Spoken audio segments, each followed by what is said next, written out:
क्या हाल चाल दोस्तों, सब बढ़िया ही होंगे। तो आप लोगों के क्या समाचार हैं, कमेंट में बता दीजिएगा। तो ईरान और इजराइल और ये हमारा यूएस जो आपस में लड़ रहे हैं इतना, तो यहाँ पे काफ़ी सारी मिसाइलें और तोप जो है वो सब खर्च हो गई हैं। तो जब खर्च हो गई हैं, अब जब युद्ध शांत होगा, अभी तो सीज फायर 22 आज तारीख थी, 22 अप्रैल, तो आज लास्ट थी। अब सीज फायर देखो, ट्रम्प चाचा जो हमारे हैं वो बढ़ाते हैं या फिर कोई नई डील लेके आ जाते हैं ईरान के साथ। वैसे ईरान मानने वाला तो है नहीं, क्योंकि ईरान तो कह रहा है मैं स्ट्राइक करने के लिए रेडी हूँ। तो अब देखते हैं कि क्या होता है। अगर कुछ होता है तो मैं आपको अपडेट कर दूंगा।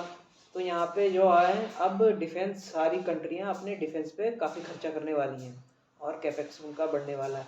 तो यहाँ पे इंडिया के लिए मैं आपको 3 बेहतर कंपनी बताने जा रहा हूँ, पहली, दूसरी, तीसरी।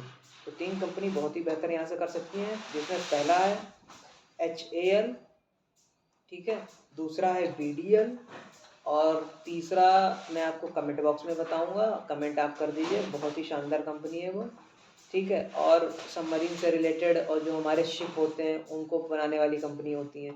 तो यहाँ पे पहला है मेजगांव डॉक शिप बिल्डर, फिर दूसरा है गार्डन रीच शिप बिल्डर, और तीसरा है कोचिन शिपयार्ड। ये भी बढ़िया है, इनको भी अच्छे खासे ऑर्डर मिले हैं। और जो हमारे ड्रोन वगैरह होते हैं उनको भी काफ़ी अच्छा रेगुलेटर सरकार जो है वो काफ़ी इंसेंटिव्स भी देती है, तो उनको फ़ायदा मिलने वाला है, जैसे कि जेन टेक्नोलॉजीज़ और भारत फोर्ज, ठीक है। तो ये 2 कंपनियाँ हो गई। और डिफेंस से रिलेटेड मैं आपको अभी वो बताने जा रहा था, 2 बताई थी, HAL, BDL। एक कमेंट बॉक्स में मैं आपको बता दूंगा, ठीक है। तो यहाँ पे अच्छे खासे इनको ऑर्डर होने वाले हैं। अब यहाँ से काफ़ी, पहली बात तो काफ़ी नीचे से अब कुछ आ भी गई है ऊपर। जो HAL था वो 3800 के आसपास गया था, 3500 के आसपास, अब तो वो 4000 के आसपास आ चुका है। अब जैसे ही वहाँ पे 3500 के आसपास मिले आपको, तो वहाँ पे काफ़ी अच्छा मौका मिलेगा। तो यहाँ पे ये सारी कंपनियाँ बड़ी बहुत ही शानदार हैं, यहाँ से बढ़िया कर सकती हैं। तो आप इनको अपने रडार पे रखें। और मैं जितने भी स्टॉक्स में आप लोग को बताया हूँ, यहाँ पे कोई भी बाई सेल की रिकमेंडेशन नहीं है। तो जो भी आपको ये वीडियो में बताए गए स्टॉक्स हैं वो सब सिर्फ नॉलेज पर्पज़ के लिए हैं। तो आप इससे पहले अगर कोई भी अपने बाई सेल करते हैं तो उससे पहले अपनी रिसर्च और अपने सेबी रजिस्टर एडवाइजर्स की सलाह जरूर ले लें, ठीक है। तो मिलते हैं आपको नेक्स्ट वीडियो में। और ईरान, इसराइल और जो यूएस जो सब गेम खेल रहे हैं, ये तो मुझे नहीं पता है ये कब समाप्त होगा। और जैसे कोई अपडेट होगी मैं आपको बता दूंगा। ट्रम्प चाचा जो हैं वो बहुत ही खतरनाक है, इन पे विश्वास करने वाला है ही नहीं।